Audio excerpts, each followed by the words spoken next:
Hello students, good evening. Unit first के third chapter के complete होने के बाद हम यूनिट टेस्ट इसका ले लेते हैं। कुछ इंपोर्टेंट क्वेश्चन आपको दे रहा हूं, इनको आपको हल कर लेना है क्योंकि ये बोर्ड एग्जामिनेशन के हिसाब से बहुत ही इंपोर्टेंट क्वेश्चन है। आइए, फर्स्ट क्वेश्चन नंबर 1,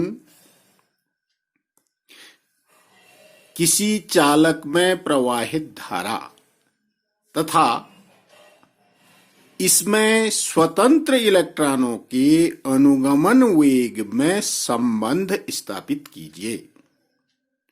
पहला क्वेश्चन है, बहुत ही इंपॉर्टेंट क्वेश्चन है, छोटा क्वेश्चन है, तो आपको प्रूव कर देना है I इज इक्वल टू, जो करंट फ्लो होती है कंडक्टर में, I is equal to N into E into A into VD। I is equal to NEAVD हमने प्रूव करा हुआ है, तो आप एक बारी उसको अच्छे से स्टडी करके इस क्वेश्चन को हल कर लीजिएगा और एग्जामिनेशन में बार बार आता है। क्वेश्चन नंबर 2, मुक्त इलेक्ट्रॉनों के अनुगमन वेग से आप क्या समझते हैं? पढ़ा हुआ है, और इस अनुगमन वेग के सिद्धांत के आधार पर आपको ओम के नियम का सत्यापन कर देना है, प्रूव कर देना है। According to drift velocity we have to prove Ohm's law, और हमको प्रूव क्या करना है? V upon I is equal to constant, जो हमने निकाला था R means M upon N E square tau L upon A, वो कांस्टेंट क्वांटिटी आ जाती है, तो V upon I is equal to constant हो जाता है। क्वेश्चन नंबर 3, बहुत ही इंपॉर्टेंट क्वेश्चन है, सबके सब इंपॉर्टेंट क्वेश्चन है। क्वेश्चन नंबर 3 है, तांबे के तार को खींचकर उसकी लंबाई प्रारंभिक लंबाई की 3 गुनी कर दे, तब उसका प्रतिरोध कितना रह जाएगा या कितना हो जाएगा, तथा उसकी प्रतिरोधकता पर क्या प्रभाव पड़ेगा? बहुत ही इंपॉर्टेंट क्वेश्चन है।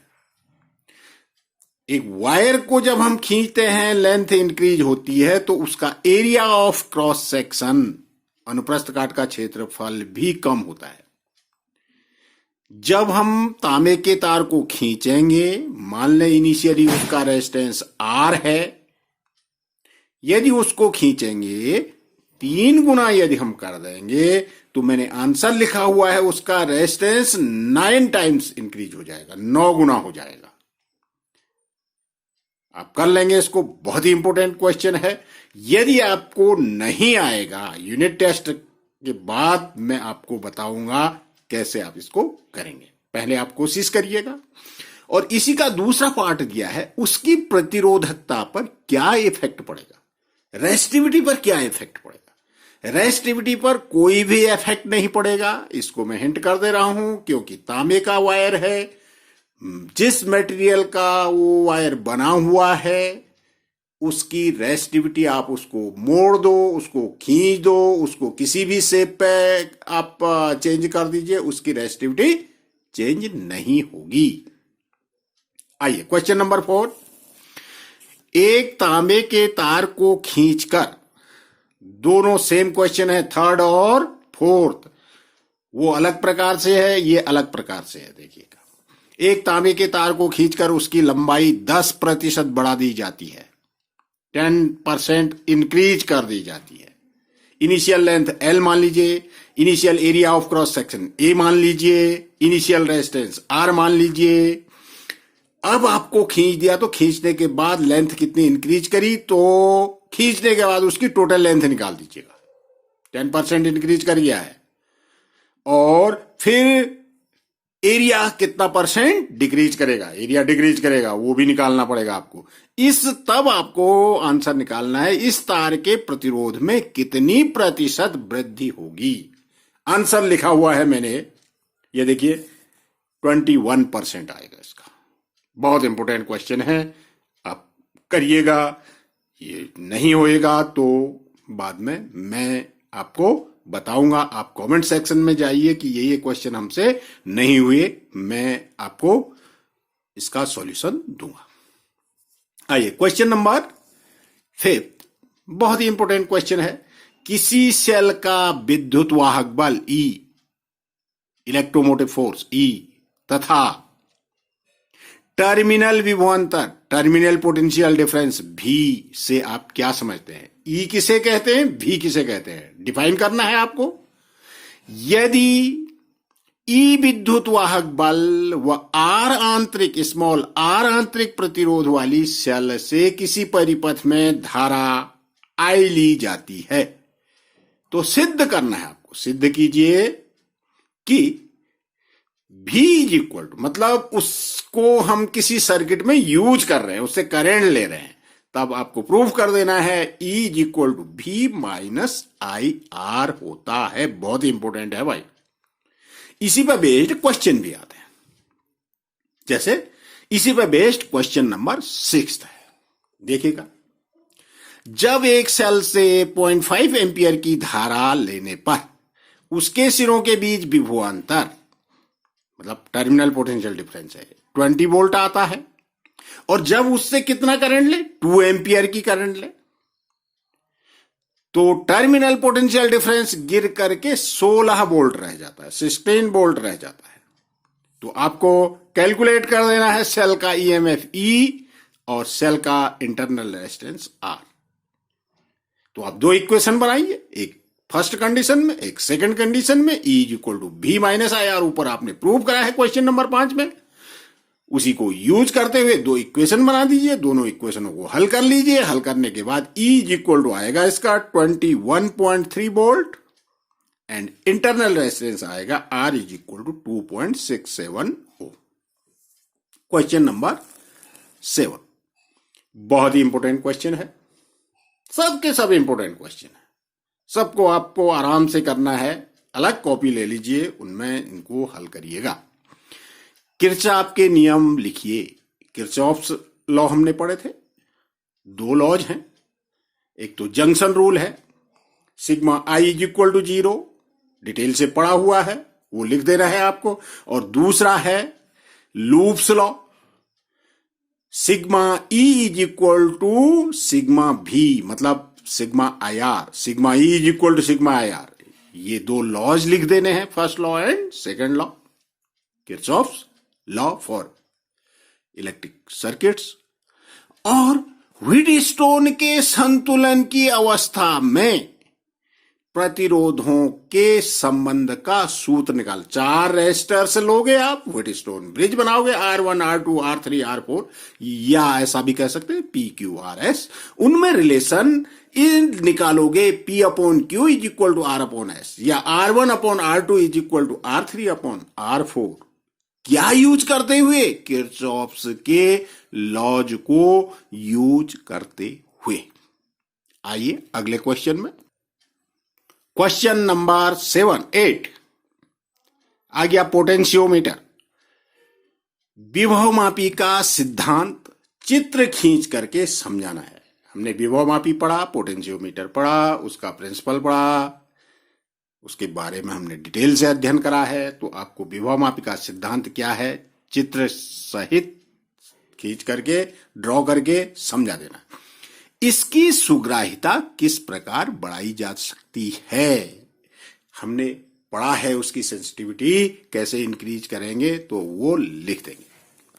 और आइए क्वेश्चन नंबर 9, बहुत ही इंपॉर्टेंट क्वेश्चन है भाई। क्वेश्चन नंबर 9 थे कि बहुत सारे पार्ट हैं, आपको इस बहुत सारे नेटवर्क दिए हुए हैं, 1 2 3 4 5 ऐसे।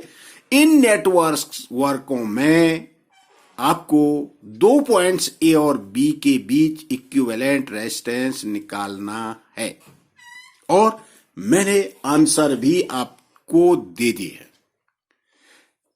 ये फर्स्ट नेटवर्क है, ये A और B के बीच इक्विवेलेंट रेजिस्टेंस है 7 ओम, 3 ओम, 10 ओम, 30 ओम, 10 ओम। तो इक्विवेलेंट रेजिस्टेंस आंसर आएगा इसका 10 ओम। सेकेंड नेटवर्क, ए और बी के बीच इक्विवेलेंट रेजिस्टेंस निकालेंगे। ए और बी को आप छोड़ोगे नहीं, लास्ट तक ले जाओगे, क्योंकि ए और बी के बीच इक्विवेलेंट रेजिस्टेंस निकालना है। तो कहीं यहां से शुरू करोगे, यहां भी ए और बी से नहीं चलोगे, कहीं यहां से चलोगे। कैसे करोगे? क्योंकि आपने पढ़ा हुआ है, नहीं आएगा तो फिर मैं बताऊंगा। तो ये है 10 ओम, ये है 50 ओम, ये 75 ओम, ये 50 ओम और ये 50 ओम। आंसर आ रहा है इसका 168.75 ओम। अगला थर्ड नेटवर्क, आपको ए और बी के बीच इक्विवेलेंट रेजिस्टेंस निकालना है। ये ए है, ये बी है, देखिए ए और बी। तो ये 10 ओम 10 ओम, ये 20 ओम 20 ओम देखोगे, और बीच में सी और डी पे है 100 ओम, और ए और बी के बीच एक सेल जुड़ी हुई है। सेल से करंट फ्लो होएगी, तो इट मींस इसको पहले चेक कर लोगे कि ये नेटवर्क बैलेंस है कि नहीं है। ये बैलेंस होना चाहिए। क्यों? R1 अपॉन R2 10/10 1:1 हो गया, is equal to R3 upon R4 20:20 1:1 आ गया ये। तो ये बैलेंस है, तो ये हट जाएगा। सॉरी, ये नॉन इफेक्टिव होगा। इस नेटवर्क में इस 100 ओम का कोई महत्व नहीं है। इसको छोड़ दोगे नेग्लेक्ट करते हुए, आप ये सीरीज में होगे, ऐसे ये भी सीरीज में होगे, फिर पैरेलल में आ जाएंगे। इसका आंसर आ रहा है 40/3 ओम। आइए नेक्स्ट नेटवर्क नंबर 4। ये देखिए 20 ओम 20 ओम 20 ओम 20 ओम 10 ओम 10 ओम,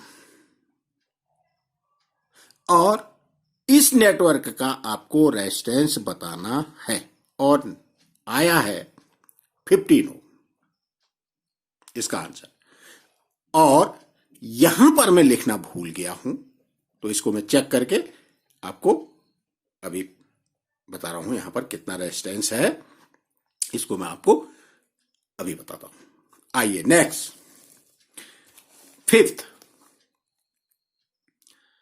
20 ओम 10 ओम 20 ओम, एक ऐसे कनेक्शन वायर, एक ऐसे कनेक्ट हुआ है, एक ऐसे कनेक्ट हुआ है। तो इसका इक्विवेलेंट रेजिस्टेंस आ रहा है 5 ओम। क्या कर लोगे आप? देखिए, इस रेजिस्टर का एक सिरा ए पर है, दूसरा सिरा ये बी पर गया है।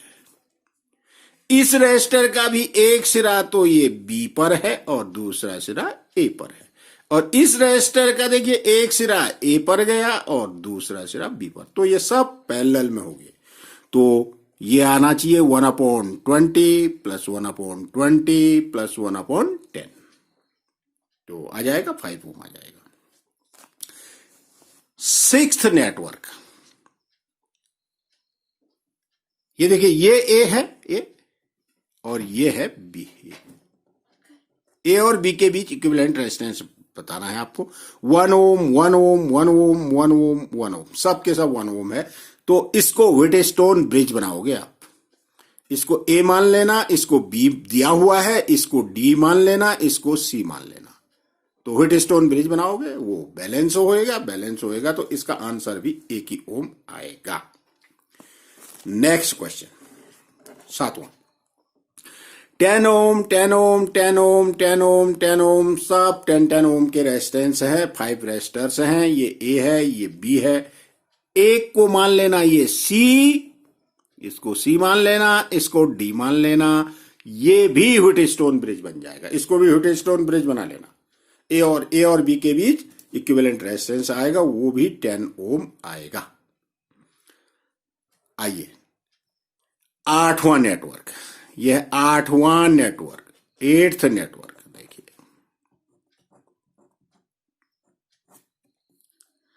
ये ए है, ये बी है, यहां पर 5 ओम, ये 10 ओम, ये 10 ओम, ये 5 ओम। बिल्कुल इजी क्वेश्चन है। ये 10 ओम और 5 ओम ए और बी के बीच सीरीज में है। ऐसे ही ये 5 और 10 ओम सीरीज में है। 15 15, फिर वो पैरेलल में हो जाएंगे। इसका आंसर आएगा 7.5 ohm. Next question, question number 10। दिए गए परिपथ में संधारित्र में संचित ऊर्जा ज्ञात कीजिए। कैसे निकालोगे? यहां से करंट आई फ्लो हो रही है, ये देखिए, ये आई फ्लो हो रही है। ये 2 ओम रेजिस्टेंस है, ये 3 ओम रेजिस्टेंस है, ये 5 ओम रेजिस्टेंस है। फिर यहां से करंट आ गई है